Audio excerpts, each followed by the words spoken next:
Mr. Daniel, let's talk among the employees. I don't want outsiders to hear. 6 of us, including myself, attended the regular meeting of the Planning and Development Department. 5 of them looked at me simultaneously. In other words, I was the outsider and not an employee. I've endured countless humiliations and somehow managed to keep going.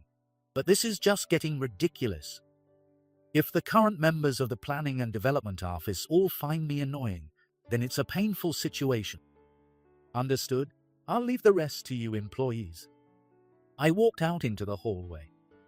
Other department employees looked back at me curiously, but I didn't care and left the building. I made one last business call and went home. When I got there, the answering machine was blinking red, with nearly 100 missed calls from Mr. Daniel. I called back, and Mr. Daniel's panicked voice answered. My name is Steve Miller. I'm 32 years old and work for the toy company. Thomas. I belong to the Planning and Development Department, where we continue to develop toys that are as appealing as existing ones. You might think that a grown man making toys is childish. Indeed, I've always been a bit different from the average boy. I preferred making plastic models indoors to running around energetically outside. Also, my older sister, who was a year ahead of me, had dress-up dolls and sometimes invited me to play with them. My father liked to remodel motorcycles, and my mother enjoyed quilting. Growing up in such a family, I loved making things.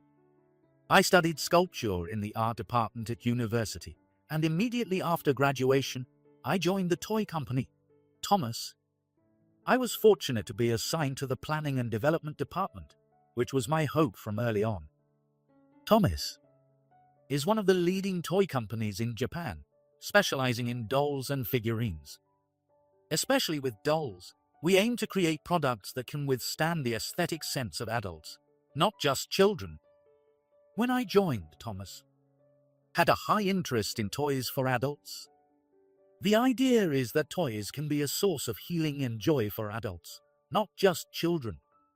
Indeed, by aiming for products that appeal to adults, we can handle more expensive items than those for children.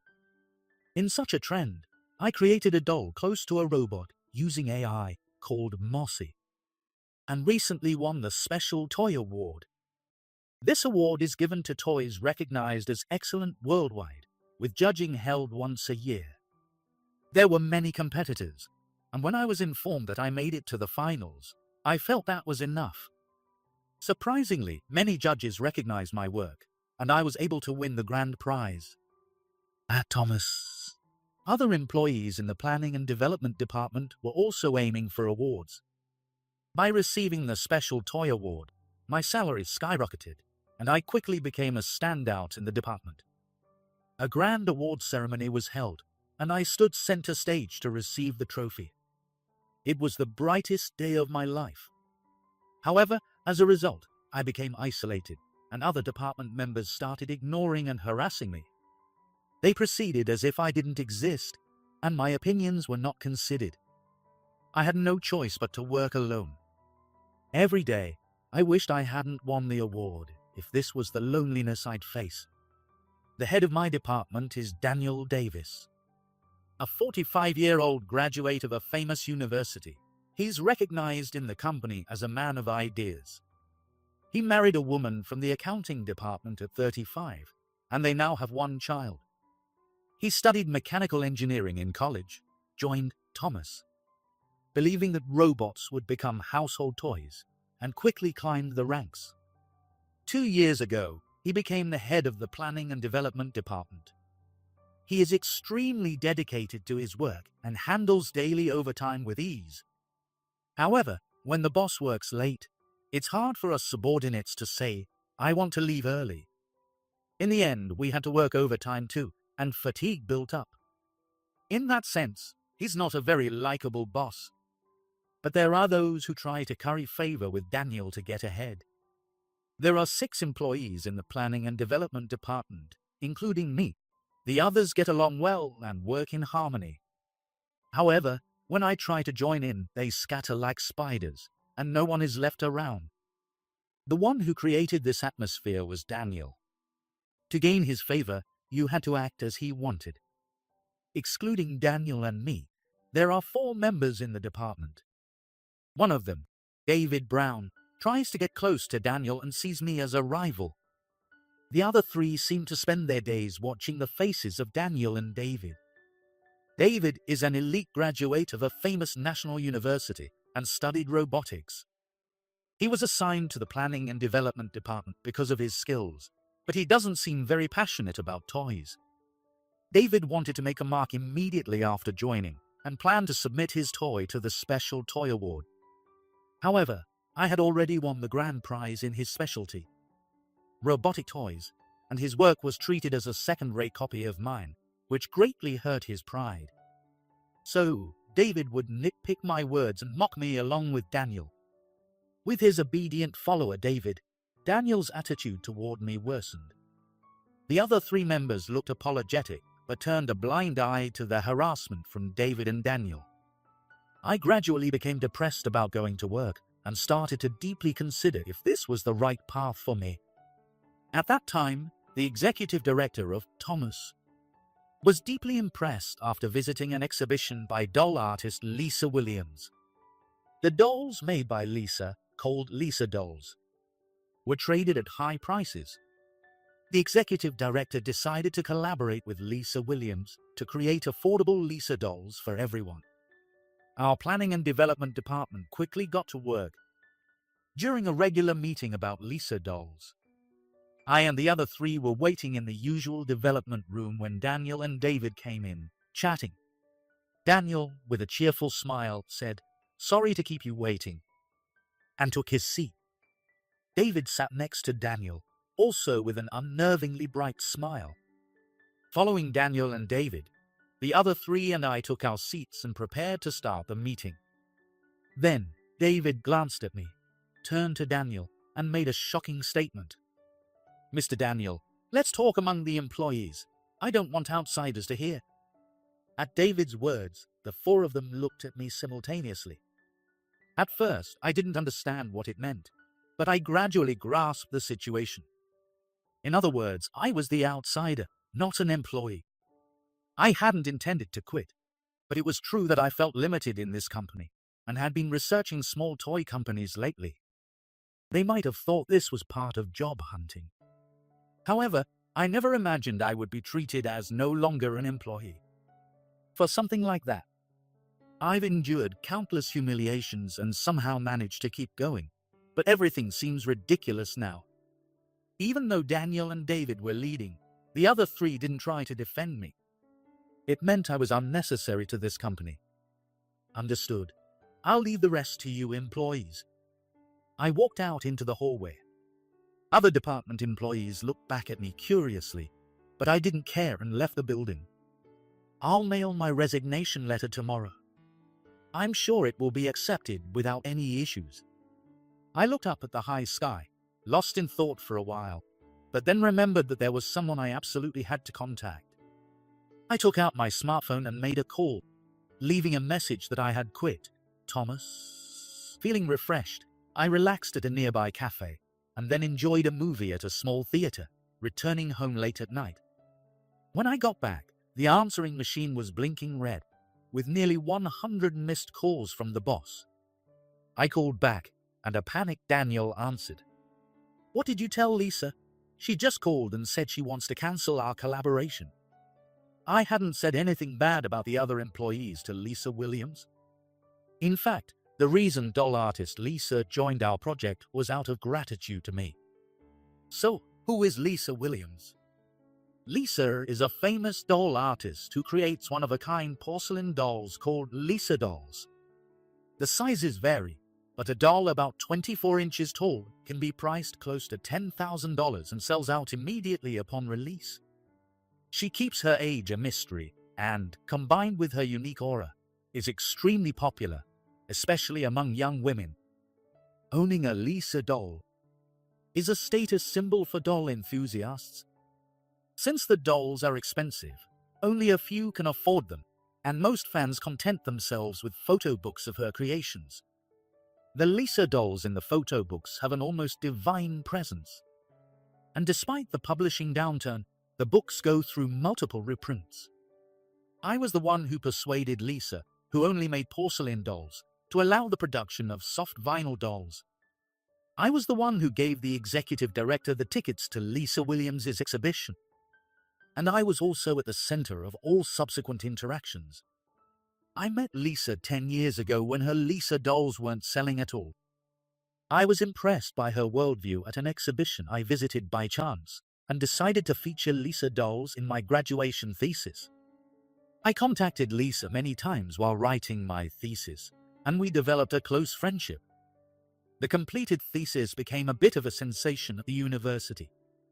My professor found my thesis interesting and introduced Lisa dolls in various magazines, leading to their explosive popularity. Given our 10-year relationship and the fact that I could be considered a benefactor to Lisa dolls, Lisa would do anything I asked. So, it was only natural that Lisa decided to withdraw from the project once she learned I was being forced to resign. I abruptly ended the call with Daniel and ignored all subsequent calls. The next day, I submitted my resignation letter. A few days later, a woman named Sarah Taylor visited my home. She had just joined Thomas after graduating from college and was angry about my resignation. Actually, Daniel stole my ideas. If someone like him is the head of the planning and development department, talented people won't be able to work. Steve, will you fight with me? Come to think of it, the Special Toy Award submissions for this year have started. Daniel must be desperate to win the grand prize this time. Even so, Sarah is a young woman with a lot of drive. Sarah has a strong passion for toys and had wanted to work at Thomas since she was in high school. She loved dress-up dolls since she was a child, but couldn't afford expensive ones, leading to a sad childhood. She has a strong desire to provide affordable, cute dolls for children so that kids from all households can enjoy them. That's why she was very interested in my project to offer Lisa dolls at a lower price. Got it. Let's fight together. I'm meeting Lisa tomorrow. Do you want to come along? Yes, please. I want to hear Lisa's thoughts as well. The next day, Sarah and I visited Lisa's workshop. Lisa, in her work clothes, greeted us, wiping sweat from her forehead. Inside the workshop were various doll parts, and I held back the comment that people uncomfortable with glass-eyed dolls wouldn't be able to stay long. Sarah was continuously impressed by seeing the real Lisa dolls. These are all wonderful pieces. Someone said Lisa dolls are like Buddhist statues, and they truly are. They're divine, like angel statues. Thank you, Sarah. The origin of Lisa dolls is the Virgin Mary statues in overseas churches. I see. They really do resemble the Virgin Mary. Seeing them like this, they are in a league of their own compared to toys. Lisa showed Sarah and me around the workshop and then led us to the reception room. After a short wait, Lisa appeared, having changed from her work clothes into a vibrant dress. With her long black hair reaching her waist and wearing large, dangling earrings and bangles, she looked every bit the unique artist. I told Lisa about how Sarah came to me. Lisa raised her eyebrows, expressing her anger toward Daniel. He's truly a despicable man, this Daniel. First, he forced my benefactor to quit to monopolize the Lisa dolls, and now he's stealing ideas from younger employees to win awards. Thus, the three of us, Sarah, Lisa, and I, teamed up to fight against Daniel. The information that Lisa dolls would be sold by Thomas had already appeared in various media. Thomas even created a special page on their website to introduce the development progress. When that page was suddenly deleted, it caused a stir among Lisa dolls fans. Most of Lisa Williams's fans couldn't afford the expensive dolls, so they were looking forward to obtaining them cheaply through the company collaboration. However, Lisa announced on her social media that her relationship with Thomas was over.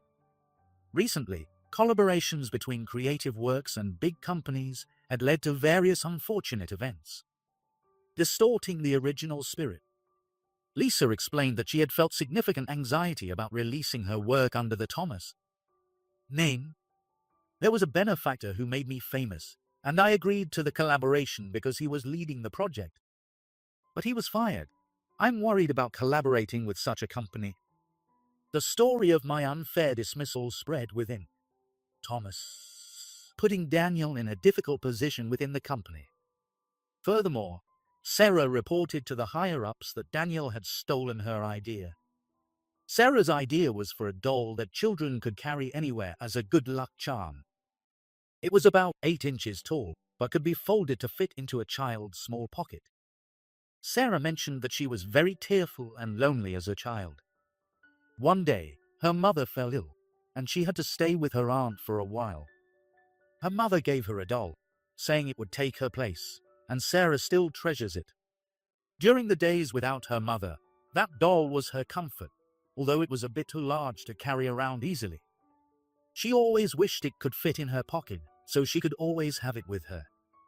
Sarah had been making prototypes since her college days, and she had dated 3D data on her computer. She was able to present solid evidence, proving that Daniel had indeed stolen her idea. Daniel's work had already advanced to the second round of the Special Toy Award and was expected to reach the finals, but he was ordered by the company to withdraw. Hearing this, I was thoroughly impressed with Sarah's talent. If it had reached the finals, it would have been up to the judges' preferences, but the chances of winning the grand prize were high. It's a pity it can't be resubmitted under Sarah's name. I didn't want to win the award anyway, so it's fine. More importantly, the project is now getting attention within the company, and talks about commercialization are progressing. That makes me happier. You mean the doll you've always talked about? One that any child can afford? Sarah nodded happily. I also remembered the joy of seeing my first project approved and turned into a product. At the end of our work, there are always children's smiles. There aren't many jobs as rewarding as this one. I gradually began to regret quitting my job. Lisa then invited me to work at her studio. Steve, your sculpting skills are remarkable. I've made Lisa dolls on my own until now, but there's always a bias with just one person's effort. Can you help me with that? It's a very generous offer, but wouldn't it be an issue for Lisa dolls to have someone else's touch besides yours? Indeed, it wouldn't be a problem if I were doing the same tasks as her apprentices, like polishing parts and removing flash. But Lisa wanted me to be a sculptor, creating the dolls' faces. Lisa's dolls were all girls, but she wanted to try making boy dolls as well. However, while she was skilled at creating female faces, she found it quite challenging to craft male ones. She wanted me to fill that gap. I was deeply attracted to Lisa's offer, but I couldn't make a decision. If a boy doll were released from the Lisa doll line, it would become a big topic. Becoming a sculptor for Lisa dolls would also bring significant financial benefits. After all, Lisa dolls are expensive, and the latest creation was purchased for $30,000. However, such expensive dolls cannot be toys for children. They are more like works of art. But what I want to make are toys that bring joy to children who hold them. Thank you for the offer, but that would bring me closer to being an artist. I want to create toys that make children happy. Lisa understood in the end, and we promised to make affordable Lisa dolls once I returned to the toy industry. Stealing someone else's ideas is a serious offense, and Daniel was dismissed. David, who had sided with Daniel, lost his standing and eventually left the company. Finally, Thomas regained the pleasant atmosphere it once had. Furthermore, the president personally visited my home, apologizing and asking me to return to the company. I promise you the position of head of the planning and development department. You can successfully handle the Lisa Dolls project. Does that mean I can continue the Lisa Dolls project? I heard it was halted and scrapped. You will lead the relaunch, and the board has approved it. I accepted the president's words and decided to return to Thomas. The employees warmly welcomed me back. The 3 employees who ignored me the day I decided to quit had been relegated to less important positions. Their offense was lighter than Daniel's or David's, but I no longer felt confident working with them. Thus, a new planning and development department was formed, with me as the manager and 6 elite members. Among them was Sarah. We worked tirelessly day and night to complete the stalled Lisa doll project. To offer Lisa dolls at an affordable price, we had to start by considering the materials. Common dress-up dolls are made of soft vinyl, with hair rooted directly into the body. In contrast, Lisa dolls are made of fragile bisque and wear separately crafted wigs. For dolls meant for adults to admire, wigs are fine, but children take their dolls into the bath and enjoy cutting their hair. Rooted hair is non-negotiable. The glass eyes, another feature of Lisa dolls, were expensive and could make the dolls look eerie. In the end, we opted for rooted hair on soft vinyl and painted eyes to enable mass production. As a result of our efforts, Lisa dolls were finally released by Thomas. We received an overwhelming number of pre-orders before the launch, and we were overjoyed. Encouraged by the president, we entered the Special Toy Award and won the grand prize. Lisa, Sarah, and I attended the award ceremony, basking in the spotlight alongside the Lisa dolls. The photos were featured in various media, spreading our love for toys to many people. It would be wonderful if some of the girls who played with the Lisa dolls we created grew up to pursue careers in creating new things. On the other hand, Daniel, who had left the company, had not changed at all. He was hired by another toy company, leveraging his experience as a manager at the major firm, Thomas. But his habit of plagiarism continued. He might have thought that imitating a popular Indian anime character wouldn't be noticed because it wasn't famous in Japan. However, in this age of the internet, such thinking was naive. An Indian animation company quickly filed a lawsuit, and the doll was discontinued shortly after its release. Having completely lost credibility, Daniel was fired from that toy company and couldn't find a new job. Daniel, now with a tarnished reputation, had no choice but to live in the shadows. He spent his days modifying pre-made anime girl figures and selling them on flea market websites to make a living. Navigating copyright issues skillfully, he managed to get by. But even those days didn't last long. He continued to post his modified figures on flea market websites daily. But complaints from original fans flooded in, and his membership was eventually revoked. He continued his activities on another underground site, but his work became monotonous, losing popularity and sales. Moreover, the parent of his son's classmate found out that Daniel was modifying existing figures for adult men. His son was ridiculed for his father's strange doll sales and was so shocked that he stopped going to school. Angry, his wife left with their son, and a divorce notice soon followed. Daniel, now alone, had to pay child support and alimony. Selling the house wasn't enough, and all his savings went to his wife. Unable to find another job, he resorted to selling his belongings on flea market sites.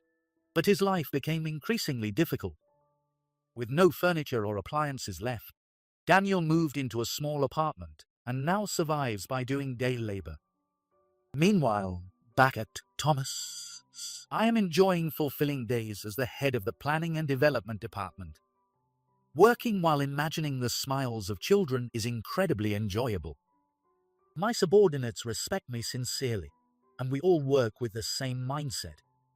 Many of the employees haven't forgotten the excitement of playing with toys as children. And as their manager, I hope they always keep that pure feeling. I cherish the happiness of meeting the most strongly bonded colleagues in my life. Sarah is an exceptionally talented subordinate, supporting me in various issues I don't notice. One day, she will undoubtedly support the future of this company, just as her name suggests. The value of the Lisa dolls created by Lisa continues to rise. With the release of the dolls by the General Toy Company, Thomas, Lisa dolls became known to the general public.